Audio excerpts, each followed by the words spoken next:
So we've had a few solid days in Bitcoin.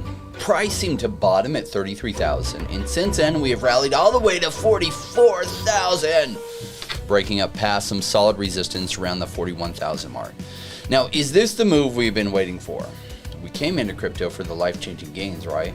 So the question on our mind is, when does the patience actually pay off? Is it about to? Well, we're going to talk about that today. And on Monday, we did talk about your crypto journey and what that's looking like, and the most important thing you can do to increase your results. Now, that episode was a ton of fun, and I've enjoyed reading your comments. That made it even better. Welcome to the Crypto Rain channel. I'm your host, Jay Rain. If you like money and crypto and you're looking for a real investor's take on the crypto market, join the Rainmaker family. You can do that as easily as liking this video and subscribing with the all notifications bell enabled. Special note, you know this, but I'm not a financial advisor. I am a crypto investor myself, sharing with you how I think about the crypto market, specific cryptos I like. For myself, crypto has taken my portfolio from thousands to millions, and I share with you the Rainmaker system I created that leads to really good results over time. Now, I do own or plan to own most of what I talk about on this channel because I don't talk about crypto projects I don't believe in. We do want to thank our Patreon members. We have a private Patreon Discord that our Patreon members get access to. There's a link below if Patreon interests you.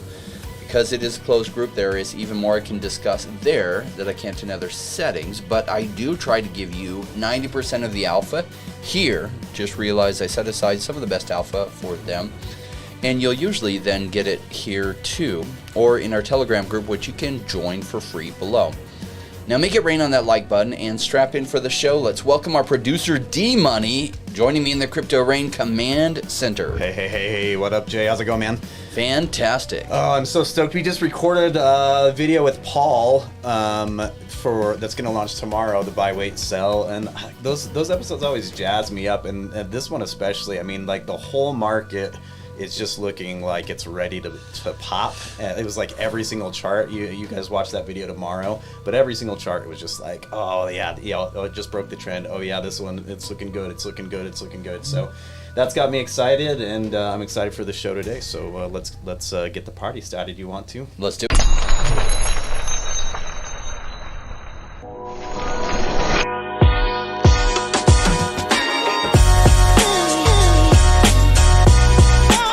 Join me, Rainmakers.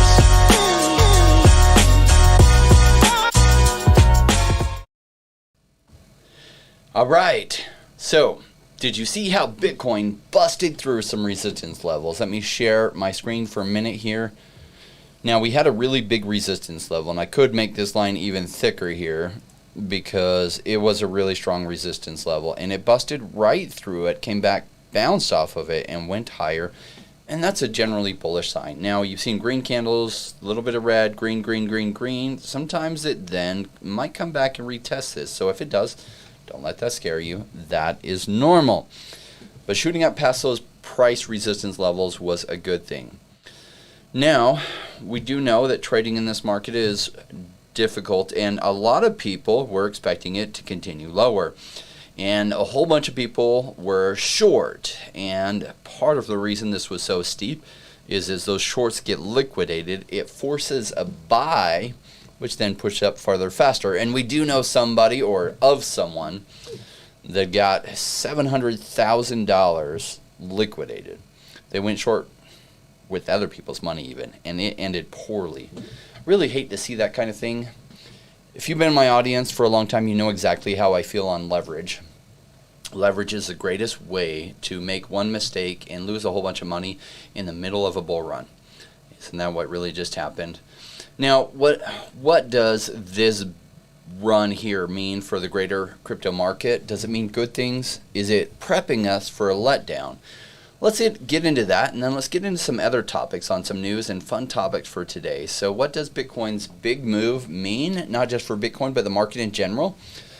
Well, probably some good things. Now, why don't we break down this general thing? But when we speak about Bitcoin, it kind of gives us an indicator for where the markets are going. But if you know me and this channel, we frequently are talking about the altcoins, because the altcoins are where the bigger volatility and the bigger potential for gains are.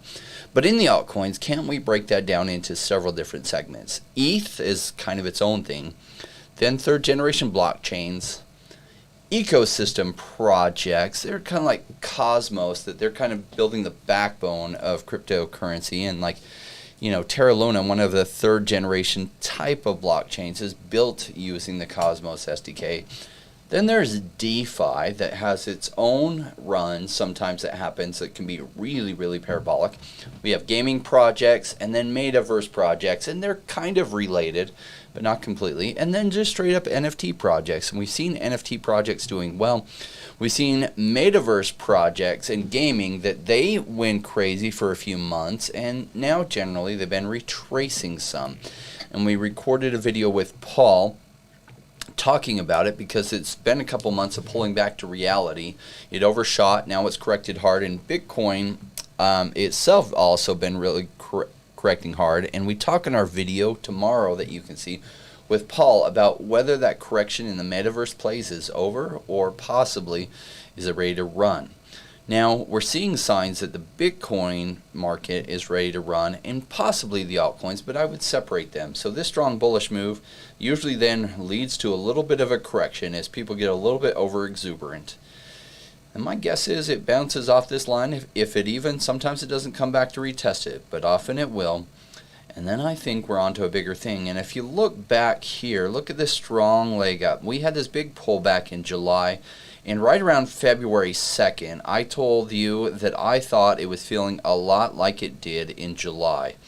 And that my spider senses were tingling, telling me that probably we would look back and wish we could buy at February 2nd's prices. And wouldn't you know, that was right near that bottom. Now, does it mean it's all sunshine, roses, and butterflies from here? We hope so. But one of the reasons we don't trade on leverage, so in case there's one more attack on our hopes, it doesn't wipe us out. Now, there could be another attack on our hopes. If you think about it, the U.S. and the president of the U.S. has told the different agencies to look at cryptocurrency and identify the strengths and weaknesses and risks associated with it, so he could make sure he protects the people. This is not what the politicians always say.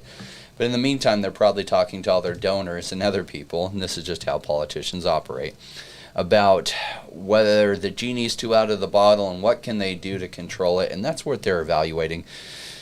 Whether that kind of bearish news, to me, is kind of a bearish overall signal that will get dropped in news stories at some point, but perhaps at some point is several months down the road, because that is the speed that politicians work at. Though Joe Biden said he was working on an executive order related to cryptocurrency, and we haven't heard the specifics of that yet, nor has that dropped. But if it does, it could bring some bearishness right back, right? So we do have another top story we wanted to talk about today, and that is the Bitfinex hack. Now, for those that have not been around in cryptocurrency for a long time, you used to do all your trading through centralized exchanges. There wasn't a MetaMask wallet and a Trust wallet, and there wasn't this thing of DeFi, and there weren't these things of like Avalanche and Phantom and Binance Smart Chain and the Ethereum, where you could just connect your MetaMask wallet and trade through Uniswap. None of that existed. So all of the trading back then happened, for the most part, on centralized exchanges. One of the biggest was Bitfinex. Bitfinex was also the creator of US dollar Tether. But anyway, back in 2016, they had a hack of their exchange, which led to, I forget at the time what the number was. Anyway, they stole a whole bunch of Bitcoin. The value of that Bitcoin now is 4.5 billion. At least that's what they have in this story by the Department of Justice that they put out through their Office of Public Affairs, that they arrested the two, not for stealing the Bitcoin, but for their conspiracy to launder 4.5 billion in stolen cryptocurrency. Now, I know you can't read this because this is the fine print, and that's how the government usually does things, right? So we're going to turn over to NPR, which says DOJ arrests New York couple and seizes $3.6 billion in Bitcoin related to 2016 hack. Now, what's interesting about this is Bitfinex at the time, they gave people who had their money stolen, they gave them kind of an IOU that they promised to take revenues from their exchange to pay you back over time. Some people sold those IOUs, some didn't. And so some of that money, a lot of that money has been returned to people. Now, some people sold those IOUs for a loss, which was their choice, because they didn't expect that this money would ever be found. Now, if you think about this bigger picture, is this generally a good thing? Well, is it fair to say it's a bad thing and a good thing? Because what is likely to happen to this Bitcoin? There's a couple ways this could play out. Now, the U.S. Department of Justice could do the right thing, and they could give this Bitcoin back to Bitfinex directly. Why would that be the right thing? Well, the U.S. has declared that Bitcoin is property. At least that's how they tax it. So if somebody gets their property stolen and authorities find that property, what should they do? I don't know, D. Make fair that they give the property back? Yeah, it makes sense to me. I don't know. They call me old-fashioned, but... That seems like the right thing to do. Now, we'll see. Who's the Attorney General in the U.S.? Is it Merrick Garland, right? He's the one that President Obama nominated for the Supreme Court. And then the Republicans played some, I guess, strategic shenanigans because everyone thought Hillary Clinton would win anyway. And so they figured, well, they're just going to delay it. And they ended up delaying, and then Trump was president. He appointed somebody very different than Merrick Garland. And so Merrick Garland is now the Attorney General of the U.S. and ultimately has the final say on how this comes out. Although if you look at the article, the one that's over this is, Deputy Attorney General Monaco. And they have some remarks on there. So, they delegate these to different people under them. But ultimately, it's going to be his decision. And it seems like what they're leaning for is that maybe they're going to do a liquidation of the Bitcoin, which wouldn't be exactly positive for the markets. But let me share with you why this is a positive thing. So if they liquidate this amount of Bitcoin, and you know how governments do, they just start pressing that sell button.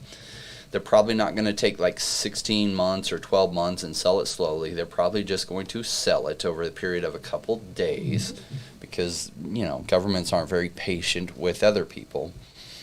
Then that could temporarily cause a downward trend in the market or a spike downwards as that Bitcoin gets absorbed.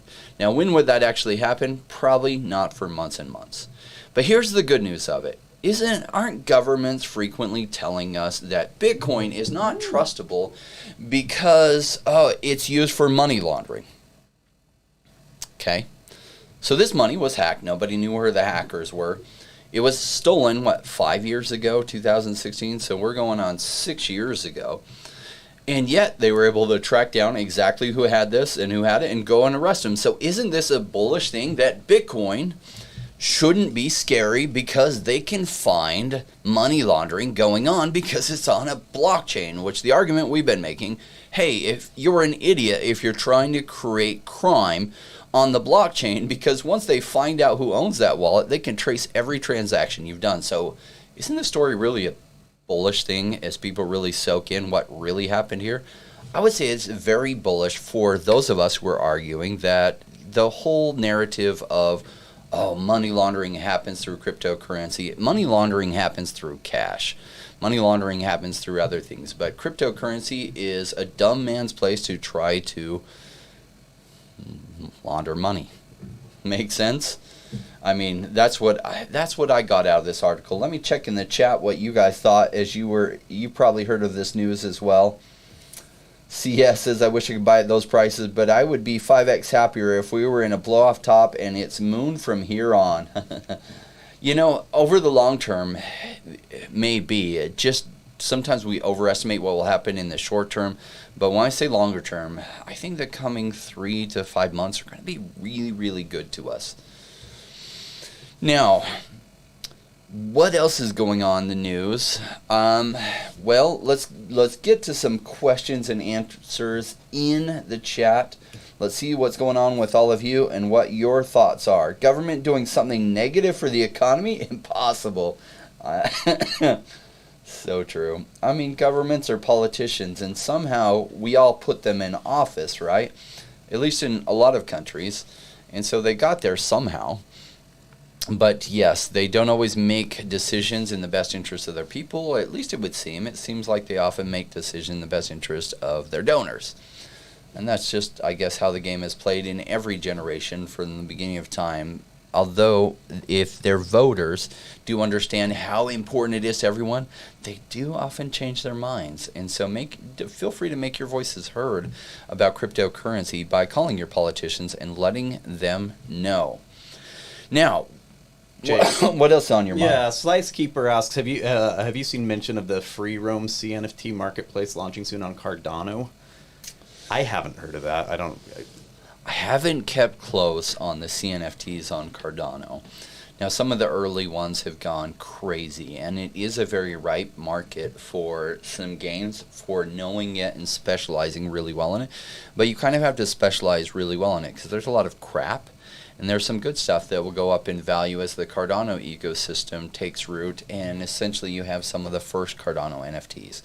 So I've made some speculative guesses on some things because one of my community members that's super good at that stuff on the Cardano NFTs has given me some heads up. But for me to say I know what's going on there, it's too deep for me to be able to dig deep into that in addition to everything else I'm looking at. So feel free to tell us what you think is good in the Cardano NFTs, but I don't know. Calistania says, hello, Rain. Hey, what's going on, brother? Good to have you. Yeah, Crypto Surfer asks, what's your claim? I don't know what he means exactly on PirateChain for privacy. I'm liking the current price. Well, let me take a look at PirateChain. PirateChain, yeah. PirateChain. ARRR. I love the ticker symbol. ARRR. That is freaking hilarious, and they're $2.95 on CoinGecko. So let me pull this over and we'll take a look at it here. ARRR. That is so funny. And they made it to the top 300 on CoinGecko. That's a good sign. Well, now, seems like it's had quite a reversal. Now, if you're looking at the bigger side of things, it was as high as some really high prices. What did that get to? About $13 on the 23rd of April. It's retraced all the way to, even with the recent pump, it's at about a 93% discount. And so I like that kind of thing. But really it comes down to what really are they doing and what's the value behind it. So quick show on how I do my research. The first thing I do is I turn to CoinMarketCap or CoinGecko. Really, it doesn't matter to me. Either of those is fine. They do have their strengths and weaknesses. Then I come to the website and I take a look at their website and kind of get a feel for their value proposition. A true privacy coin that takes financial privacy seriously. PirateChain R is 100% private, send cryptocurrency. It uses a privacy protocol that cannot be compromised by other users' activity on the network. Most privacy coins are riddled with holes created by optional privacy. PirateChain uses ZK snarks to shield 100% of the peer-to-peer transaction on the blockchain, making for a highly anonymous and private transaction. There are a number of competitors going for this privacy. Now, so ZK snarks is one of the solutions to doing that. And so, interesting. This could do really well, especially if privacy comes back as a narrative. I hope it does, because then Solbank, which is on Solana blockchain, and Solbank's wallet could do really, really well, and their market cap is extremely cheap. Right now the market cap on this is 202 million, so it's already doing well, and it's hit previous highs before. If it went just back to those highs, I mean, that would be a close to a 20x. I mean, close 16x, to a 20x. 17x. Yeah. Yep. And that's just its previous high. So people can see the privacy narrative can do really strong, especially with kind of the news that's coming out between Russia, where the U.S. might go with their regulations. It seems like as politicians try to crack down on users because they want to be able to see at any time what's in your wallet and where your money goes. Doesn't always apply. These rules, you realize, don't usually apply to them, just to us plebs, right? And they want to be able to see what's happening in our wallet. then the privacy narrative tends to do really well because there are ways around it. Now, Bitcoin is a terrible place to try to launder money, but it seems like the privacy stuff, now a lot of the dark money could go to there. Like Monero has been used for privacy transactions for a long time, and there are legitimate uses that aren't money laundering for privacy. Do you really want your government to see every transaction you make? Would you ever be able to run for office if if they did, right? Should they be able to? That's why in certain countries they have laws against that, so that the government can't see everything. But the government always will want to. That's just the part of being in power. They want to make sure everything is fair, but that's a way that they can also keep themselves in positions of power by analyzing those potential people who would run against them and looking through their wallets to see if they see any evidence of thinking of something that they could make look unsightly. So that's why the privacy narrative can be so strong. What's your thought, Hey, T? Jay, well, I'm just curious. So with regards to your principle of liking nice rounded bottoms, I mean, that looks like it's starting to round off a little bit. Where would you want to see this chart as far as going for, that principle of like a nice rounded bottom? So when they take off like this, they'll usually correct back down and they'll form a higher low, right? And they'll form a W pattern. I'm not seeing the W. Notice that this is a lower low than here. And so we're seeing a nice rounded bottom. I don't chase into this. I wait. We've had a bullish few days. Everyone's like, gets super excited and jumps in right here is what often happens. Then their hopes get dashed a little bit as it just corrects, but it doesn't usually form a lower low if we truly are at the beginning of an upward trend. And so that's how we know, is when we hit this higher low that then starts to swing upwards, and that confirms that we did hit the bottom, at least this within this time frame of the market, and then it's often up to something bigger. Notice, low here, and then it seemed like a higher low, but then as it was starting to go up, it's like, nope. So we just kind of watch what happens and see if it comes back down to, say, 7.5 cents or 75 cents or so. It was as cheap as 67 cents or 66 cents. So it might come back down to 75 or 80 cents. And right now it's trading at, what's that, just over $1.06. So that's usually when I make some entries. We'll talk tomorrow on one that I missed loading up even more on, that unfortunately a lot of things bottomed around February 2nd and 3rd, but this one didn't. It bottomed earlier. And I missed that bottom for increasing my dollar cost average on it. Just to kind of button that up, Crypto Surfer says this coin is popular with the anarchist groups like Jeff Berwick. He's repping it along with Raphael Laverde. I don't know who those guys are, but what I appreciate about the anarchist groups is they do help keep governments in check, right? So politicians, there's a reason why the general approval rate on politicians is low, even though they are often the people we put into office. And that's because sometimes they get into power and they behave differently than we want them to. So like the anarchist groups, though, I don't ever believe in any kind of violence. I believe in peaceful, like, demonstrations of stuff. And the whole privacy narrative is a really important narrative. I don't know what 20 years looks like from now. I'm concerned that the central bank digital currencies means that your government will have a chance to look at all your transactions. So that means if you were 19 and you made some poor decisions in your life and they know about those poor decisions, you can't ever run for public office without being part of their corruption. Because if you're part of their corruption, they're not going to expose it. But if you're not part of it and you want to run on a transform agenda, they will bring up any indiscretions you did in your life. And that's why, like, when the U.S. was founded, they put in, like, strong rights to try to prevent unreasonable search and seizure by the government. A strong thing that they did, and it set up what led to be the number one economy in the world, and for, at many points, one of the freest economies in the world. All right, man, we're way over on this Q&A. Let's talk about Olympic NFTs.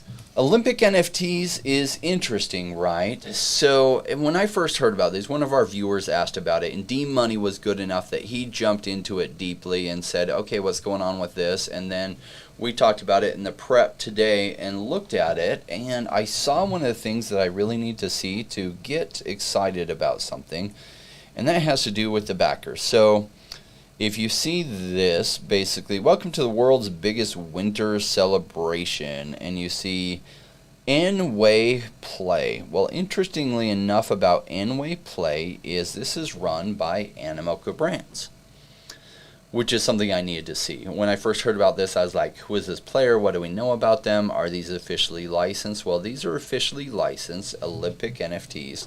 The Olympics is on people's mind because the Winter Olympics is coming up soon. Actually going on right now. I think it's been a few days. Yeah, it's February 9th already. My gosh. So it's just kicking off, and Animoca Brands is running this. So we actually did a test transaction on the marketplace. Not going so good, but here's a preview at their NFTs. Now, if you in the audience follow for a while, you know I like firsts, because firsts are a big deal. And so the first NFTs of the NBA that were officially licensed by the NBA, done by Dapper Labs, and they did NBA Top Shots, those have done really well, especially since Series 1. So these ones are a little bit confusing. So they got the license from the Olympics, but they're making like all these past ones too. And so, okay, so Tokyo 1964, and they're making all kinds of ones in the past. This does allow you, if they've ever had an Olympic close to where you're at, to then buy some close to you. So the Tokyo 2020 mascots, and for different things like the triathlon and baseball, as well as coming up with an idea Tokyo 2020 mascot. That's interesting. They even made it epic. So I didn't know that was an Olympics event. Coming up with an idea. Yes. I'm really good at coming up with ideas. It's the follow through where I get screwed over. No, but I like the idea of it, like you said. I mean, like, so Tokyo, like, let's say you live in Japan, like, so you're stoked on the, what was it, 1964 was in Tokyo, 2020, so you might want to collect those pins, but you might just also be, like, into football, right? And so you just want to collect, like, all the football pins, from all the different Olympics. So, and like you said, this is the first. And we'll see what happens, right? Does this get hot again in the summer Olympics in 2024? And they're doing it, but now it's Series 2 pins, right? And so now these ones are worth more. I mean, that's 2 years away, I realize, but it's interesting, right?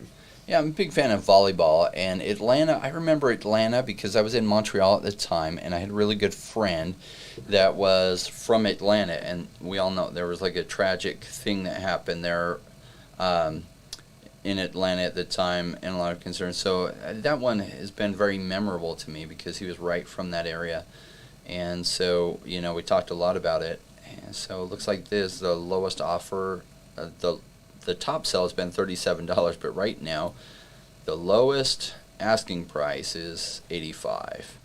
So interesting. So that means probably one sold at $37 and the next cheapest one is $85. Now this seems like it's one of, there's only 99 total there, but it's a common. Interesting. Also, they are going to have a game related to it, though. Look at this, coming soon for those that use an Apple. So yeah, it is available on Android right now, and from what I understand, it's like 20 people compete at once. I don't have an Android device. I wanted to download it. Thought it would be on iPhone, but it is not. So coming soon, but yeah, I mean, if you go down. It shows like the token utility, or like you earn gems by competing, and then you can use the gems either to purchase NFTs or to trade into a cryptocurrency, which has not been named yet or has not been released. I don't know exactly. Anyway. Yeah, it has been put together, I guess, for a while, though we hadn't heard of it because we were able to see these drops were happening for quite a while. Let's turn to the roadmap.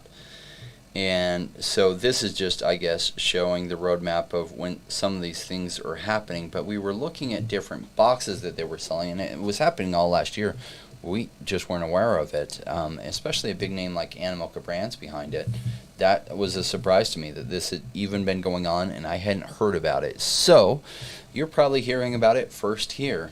And good place to be breaking the news on it, because these could have some value. Like Olympics collectibles, if you think about it, they particularly have a lot of value when the Olympics are coming up, and then people kind of forget about them. Now, there are people who are super big on the Olympics and that they do collect these kind of things.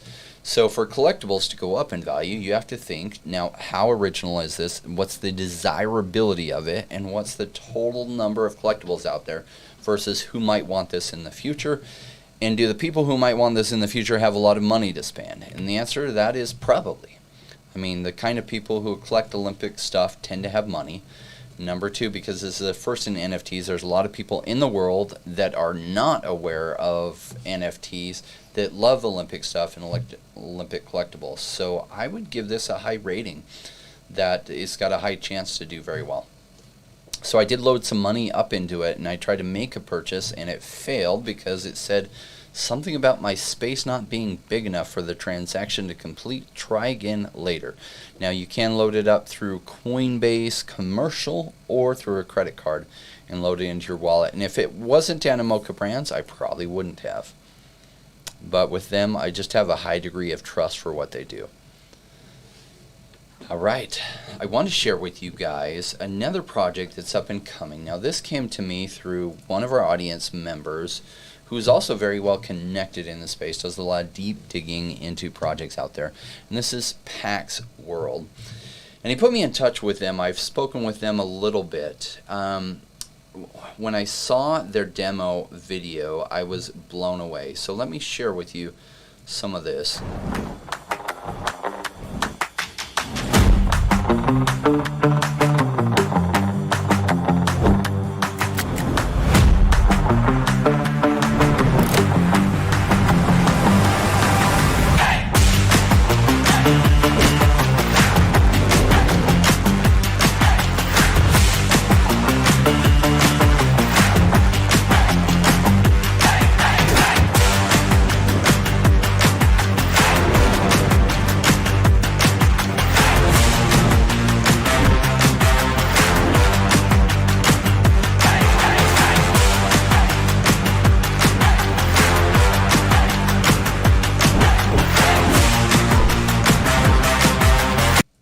So one of the things we've been waiting for in the metaverse is how this is really going to come together and how we're all going to want to use it.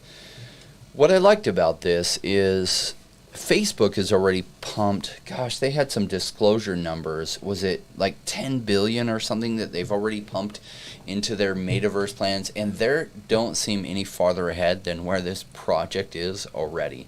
And so is Pax World going to win and make it? I don't know. Is this a play that I'm interested in? I did reach out to the team. I was able to make an investment in Pax World myself because it seems like to me that they're at the right level with the metaverse plays to do well. Now this one hasn't launched yet. The token is launching soon, and we're getting close to that point that it launches. Now hopefully the whole metaverse plays still are in a downtrend for a while, because when it launches, what that does is allows for some good pickups, because you know it only makes sense to buy in something if the price is right. So if when it does launch in a month, the metaverse plays are going crazy and this is like a 50x or 100x, I couldn't in good faith say it's a good buy that, because it's not. We like to buy things when it's cheap, and so hopefully the whole metaverse plays stay cheap for at least a month while this launches, so that there's some good pickups out there of this one. Generally, I want to share my thoughts on the markets in general. You know, I break them down into the different segments, and I don't feel like I hit this hard enough when I was talking about it earlier. So is the general market ready to blast off? I do think it is. That doesn't mean there can't be some bad news out of the U.S., which I want to preface it that way, but there's some great news across the world. We heard that Russia is now regulating crypto. They were just talking about banning it just a couple months ago, and now they've decided to go the regulation way. Now, there's some things that I don't like about the way they're going to regulate it, and that they're saying you're only allowed to buy cryptocurrency through trusted vendors, such as banks and other things, and that's probably what they were able to work out with some of the big players in Russia. You know, some of the banks were really pushing towards banning cryptocurrency, and they didn't want to ban it, so this was probably a middle ground that they decided to go for. And generally, I think this is bullish, though it's not exactly what we'd like to see. So I know also the same thing kind of happened in India, right? The Royal Bank of India was very anti-cryptocurrency and wanted it banned completely. They didn't get their wishes, and India just recently announced that they are regulating crypto, and they're putting 30% taxes on it, which is a fine number. That's right in between long and short-term capital gains for many countries, and that's right in line with what tax rates are and a lot of other things. And so it seems to me like a fair rate, and that's both NFTs and crypto. So if you think about the bigger scale of what's really happening here, there's so much that's bullish that I hope I do a good job for you in conveying it. India says, okay, crypto's legal. Now, I've been in the crypto space 4 years, and it seems like every 6 months of those 4 years, we get massive number of articles on how India is going to ban crypto, and then the market tanks for like a couple weeks. Same things happened probably only 3 or 4 times with Russia, and now Russia has legalized it. They're putting a certain framework around it, but okay, that is actually bullish news.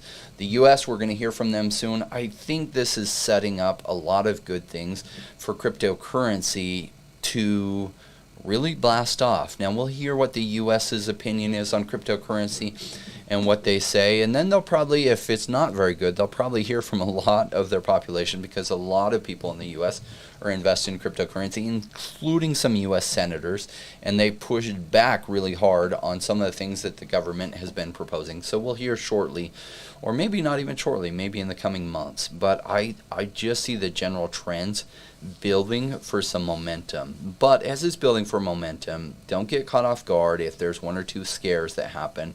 That's okay. They're just lows. If you didn't fill up your bags, for me, that's how I treat it. I can't tell you what to do. But if it does dip back down, for me, that's just to pick up some more. I do have a little bit of USD on the sidelines waiting for some good buys. So in case it does come down one more time, I'm going to be happy with those and take them. I'm going to take the longer ride up that I think is coming for us. So do I think there's plenty to be bullish on? I think there's an amazing amount of news generally is giving us signs that the market is ready for one huge leg of the bull run left. Now, how big will it be? My guess is it'll be about 3 times the size of what last March and April was, though I don't know for sure. That does come through some educated guessing, but the N word in that is guessing. It's a guess. There is a lot of reasons behind that guess, but that's what my numbers are.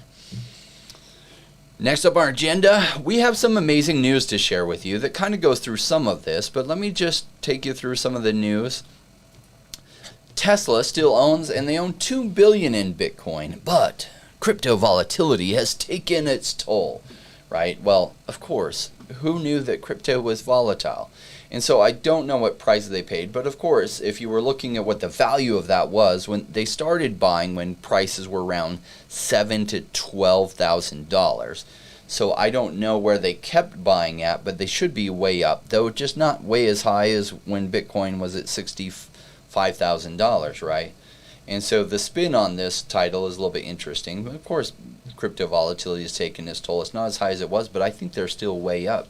And they still own $2 billion, which is bullish news in my opinion. Secondly, this was an interesting one. North Korea missile program funded through stolen crypto, the UN report says. This is interesting. I wouldn't be surprised if this is true, that North Korea is funding groups that their whole goal is to organize a lot of these schemes to steal people's crypto and crypto wallet keys. I wouldn't be surprised, especially with the level of sophistication that some of these people have. In fact, one of them, and one of our own viewers got nailed by this, is where they somehow you click on a link and it installs a fake MetaMask wallet. It makes you re-enter your keys. It looks almost exactly like your existing MetaMask wallet. So you're like, okay, that's weird. Oh, it must have been an update. And you re-enter your keys. Thereby your hackers then get your keys, and then they just steal all your crypto. I wouldn't be surprised if something that sophisticated is coming right out of North Korea. So it was interesting to read this article and think, you know, they're probably right on this. That would make some sense.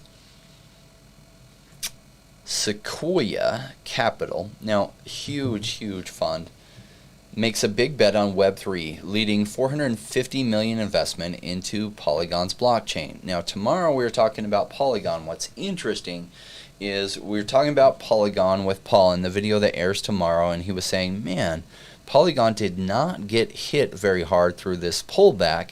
It seems like there's a lot of broad support, that people just weren't willing to take it to lower prices. Look at this. There's a lot of people very bullish on Matic or Polygon's future, including Sequoia Capital, and they're putting this kind of funds in it. What's fun is that Paul can see the evidence of this without even knowing about this specific story, because you can see it in the price action. And this is the kind of stuff we were talking about on that video that will come out tomorrow. Now, speaking, Wednesdays are busy days. We record both with Paul, and then we do this one live. And then later tonight, do not miss, we have our special VV Ecomi talk. Now, we're going to do that at 8:30 Pacific time. We are talking about maybe a different time in the future.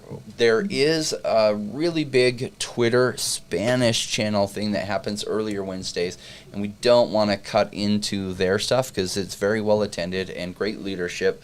In fact, we joined them on their talk last week. So we're just looking at times to see if we can do it earlier, because those on Eastern time or those in the UK, that time zone just kill you. Now, if you're in Australia, that's great because it's your morning. So we're looking for a time, but as for now, it's still going to be 8:30 Pacific time. Join us for that, and we're also talking about how to incorporate some VV giveaways every week. Yeah, make sure we actually do have a giveaway. So we're going to be giving away the drop from yesterday, the Luke Cage Hero for Hire. We got the, man, I can't read it. It's a mint like 1060 or something like that. I can't read it on the screen right now, which is ridiculous. But so we'll be giving that away tonight for if you're in the live stream. So that's kind of cool. So if you haven't really caught on to the VV universe yet, and you're looking to get started on it, you're frustrated because you're having a hard time getting things on the drop, join us for the live stream because you might win one. So go ahead and set up a VV account if you haven't already. There's lots of action happening there. I'm particularly bullish on the price of their token, which I think is really, really low. And I'm really bullish on some of these collectibles, the first editions that come out or other hot ones that come out, like this Luke Cage one. It is the first episode or the first edition of it. These ones tend to perform much better than average. And so I'm often not able to get things on the drop either. And so I'm forced to buy it on the resale market, which is fine. I do. And then I just wait for it to do well. So if you want some of the best alpha on VV, join us with Doctor of Stuff, because he is completely on top of what's happening there, and we talk about the different things that are happening in the VV ecosystem on our Wednesday night live stream. So it should be a lot of fun. Join us later this evening. All right, this was interesting. I like this idea from the World Wildlife Fund and their NFT sales, but wouldn't you know, some weren't very happy about it, and it sparked controversy. So the UK's division of the WWF has begun to sell a series of non-fungible tokens themed around endangered species, and over 300 people have purchased NFTs from collections so far, producing a trading volume about 30,000. So that's not a lot of funds for charity, but who doesn't love pandas? And I like this general idea, right? Because some of their endangered species show about 7,900 individual NFTs are on sale, which matches the total number of animals remaining among those species. So they're raising funds related to the preservation of those species, which, can we all agree, that's a great cause? And then I guess some purists were mad because they noted this conservation group said that Polygon uses little energy each transaction. Well, they were saying how low it is, but then they're like, yes, but it's a layer 2 to ETH, and ETH uses a ton of energy, so it's not good enough. And it's like, some people you can't please. Polygon's energy footprint, their carbon footprint, is extremely small. And I guess they're just not happy, even though Ethereum is moving to a proof-of-stake system, which will cut down its energy usage by a ton. But I mean, we're talking about so 30 grand from 300 people. So that's what, is that just $100 a piece for these NFTs? And it has the carbon equivalent of a glass of water. So like, what charity wouldn't trade a glass of water for $100? You know what I mean? Like, would they be like? I don't know. I mean, I don't follow it, but some people are going to be mad about something. No matter some people what. get so caught up in their cause they can't see the trees because the greater forest is in the way. All right, now. This was an interesting article. Now, we want to thank Stardust Runner, who does a lot of research for the channel in general and produce some of these articles for us. This is funny. Bitcoin has become a lifeline for sex workers. Who knew, right? Like this former nurse who made $1.3 million last year. Now, she got out of nursing and apparently got into this. And so... I need to have that Animaniacs drop. That hello, nurse. Right? I know. Some of the audience are looking for wife-changing gains. She is available and single. So now what's interesting is some of the banking regulations have cracked down on sex workers. Now, if they're just making stuff online that people want to watch, I don't know that I would categorize that as sex workers, but who knows? I'm not in the regulation side of things. But it seems like they are, and so they've turned to cryptocurrency as a way to receive funds. And that the banking system can't crack down on them. Right here it says PayPal, Square Cash, and Venmo shut down her accounts because of red flags related to sex work. So anyway, when you let regulators see all the transaction you're making, then they start putting red flags in and then shutting things down that they don't deem. Now, I don't know. I don't know that this is prostitution, which is illegal in much of the world. I think this is just making stuff on videos, if I'm understanding right. So, interesting that they're turning to cryptocurrency as a way out of this. That's fun. All right. Russia, we talked about this, but this is a specific article. Russia expected to regulate crypto like foreign currencies. Now, there's some good and bad with this.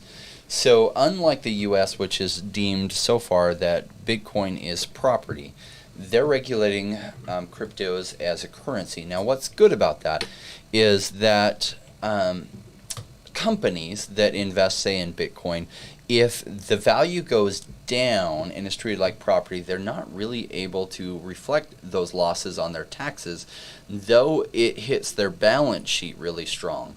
And so it's kind of an unfair situation for them in the U.S. Russia chose to regulate like a currency. And so say you're a big company, you have $2 billion worth of stuff, Bitcoin, and it goes down to half of that, goes down to $1 billion. You can reflect that on your balance sheet. Oh, it's all the way down at $1 billion. But then you can actually use that on your taxes and show a $1 billion loss that you can write off the next year's gains against. Well, in the U.S., my understanding, and I'm not an accountant, but what somebody who is in a position to talk about this said that, if that $2 billion goes down to $1 billion, it shows on your balance sheet as $1 billion now, so you're able to, it makes you look bad there. But then you're not able to offset like that as a loss against your profits that you made that year. And so it's just actually a favorable situation for companies if it is regulated like a currency, which Russia went ahead and did, which is interesting. Maybe that'll put pressure on the U.S. to go the same way. You want to jump into some, or do you want to, let's talk about this one and then do some Q&A. We got about 10 minutes, something like that. Yeah. So my thought is there's lots of general things that are leading to Bitcoin doing well and lots of bullish signs. One of them is these different countries regulating it in mostly friendly ways. And that does put pressure on the other major economies to regulate it in similar ways. Otherwise, they'll attract a lot of the money to leave their country to other countries. So this has been a big positive that they've gone the direction, and it will put those countries that have been slow to regulate it in good ways, like the U.S. and Canada and other countries, put pressure on them to regulate it in ways that we would all like to see, or at least close to that, right? So we're also seeing other bullish news that the upcoming Apple iPhone feature to give merchants a way to accept crypto payments, and this is hugely bullish for mass adoption. Apple Pay users will technically be able to use iPhone's tap-to-pay feature to make crypto payments across mainstream merchants and businesses.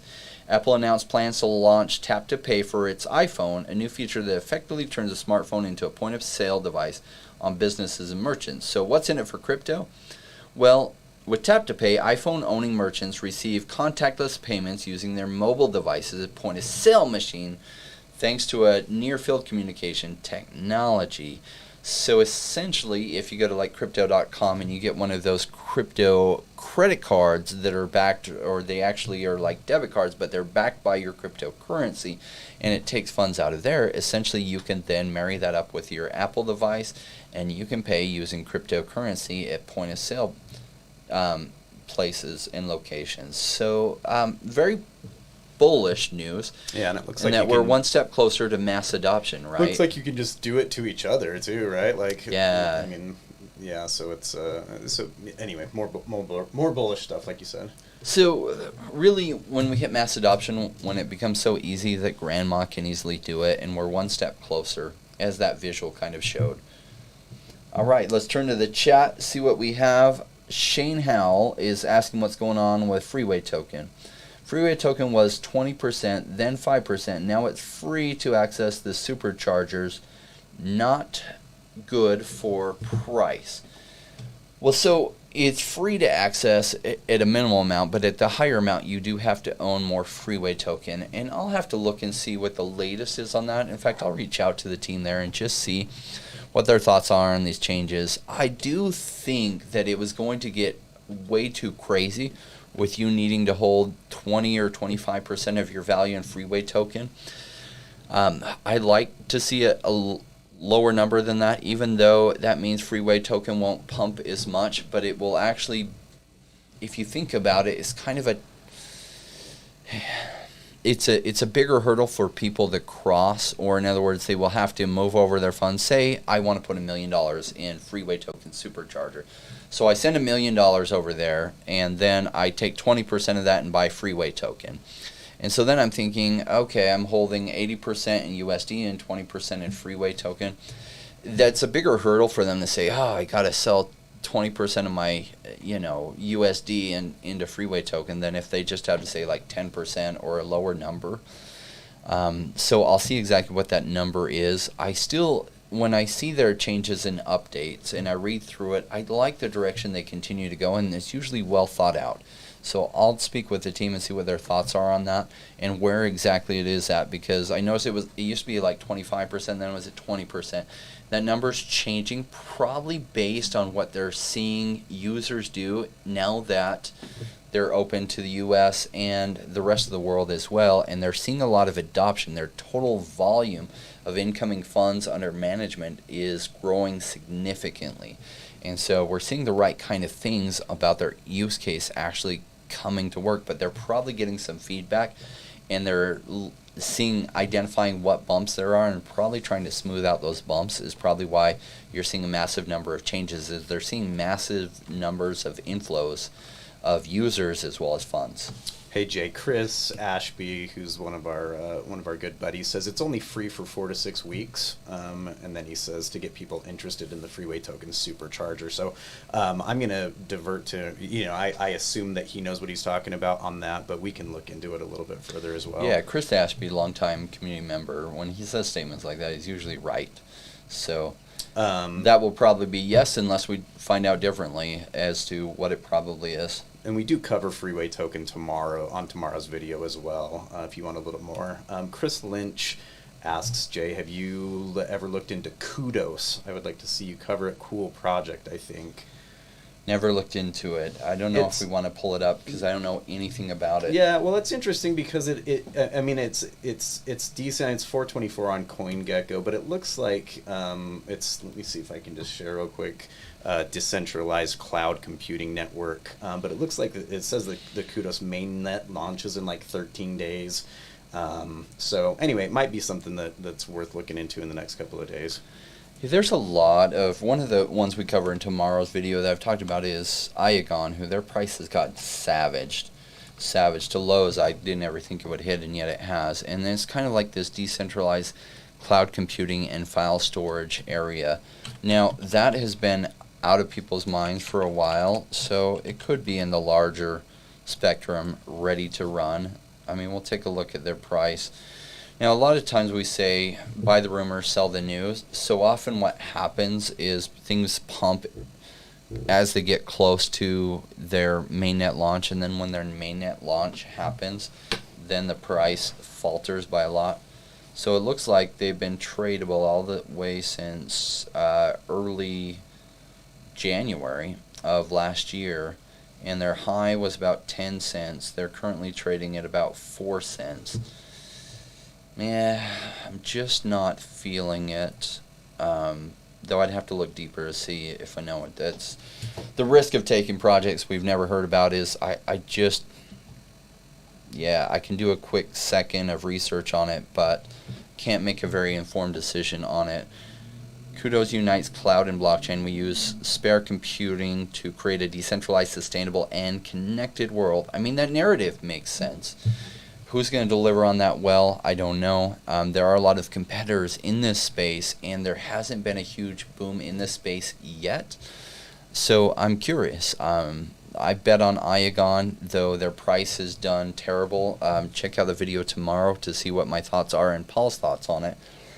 And CUDOS, would I be willing to bet on it? I'm not loving their chart. Even their previous highs were really low. That doesn't mean they can't do tremendous things, and they're just 14 days away from their mainnet launch. It sounds like they're having a really hard time getting awareness, and that might be on their marketing side. I don't know. So maybe people have heard of them and they don't like what they see, or maybe they have a phenomenal team and they're just not hitting the public consciousness.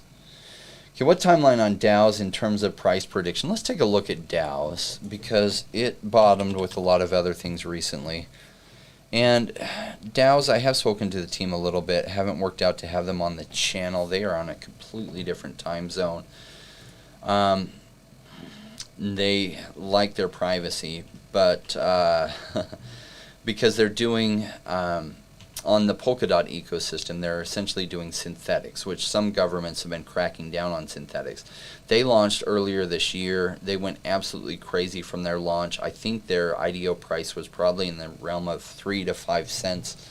They've since retraced close to that. So they actually hit a lower low here than they had hit before. Otherwise, this would be forming a bigger W pattern.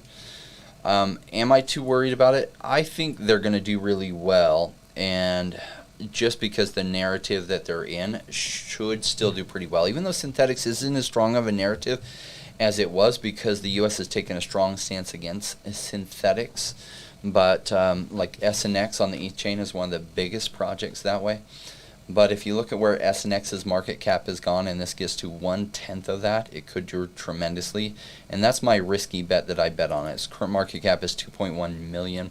If it goes to 2.1 billion, then this will have done tremendous numbers from where it's at. That would be 1,000x. If it goes to 210 million, that's 100x from here. Awesome. Well, let's see real quick. What's your view on Trias? We will have to get into that another day. Yeah, we're kind of up against it here. Yeah, running out of time. So if you're ready to be a rainmaker, join the Navy SEALs of crypto, level up your crypto game, then subscribe with all notifications bell enabled. If you haven't already, join our Telegram chat. It is still free and it's down below. This channel, just keep in mind, it isn't for everyone. Our goal isn't to be the biggest YouTube channel, but the best, and to create the most informed audience in crypto, which we believe in the coming 5 years will lead to the wealthiest audience per capita in crypto. Now, part of that journey is being realized because the Vivi collectibles we've talked about has done phenomenal, but a lot of the other stuff that we've talked about has not hit yet. But just because we use that word yet does not mean it won't. Give us some time and you will, I think you'll be very pleasantly surprised. Thank you all for joining us. Remember, at the end of the day, no rain, no gain.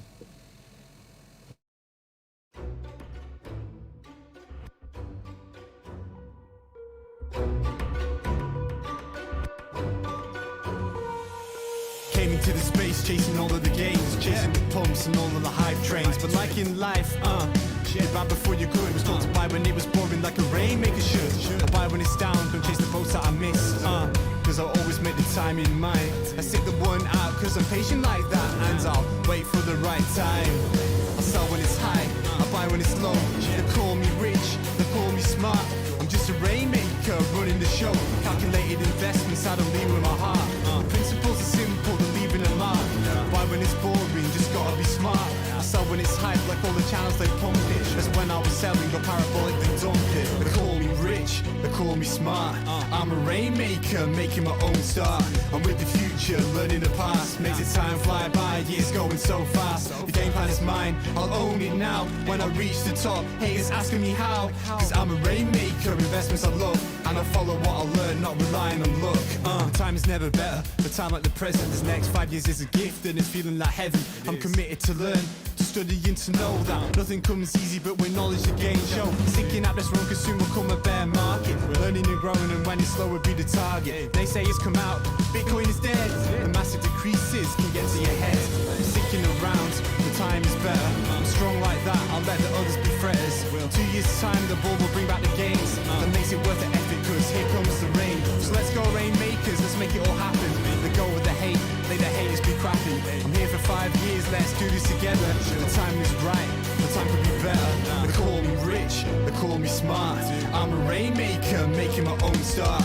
I'm with the future, learning the past. Makes the time fly by, years going so fast. This game plan is mine, I'll own it now. When I reach the top, haters asking me how. Cause I'm a rainmaker, investments I love. And I follow what I learn, not relying on luck. Haters be hating, the time to slow down. Addressing what they say when I'm wearing my crown. They're chasing green candles like someone who was new. I got a vision that was bigger, helping me to push through. I'm still human and sometimes it is rough. And that's what makes me special, simply I stay tough. Cause I'm a rainmaker, investments I love. And I follow what I learn, not relying on luck.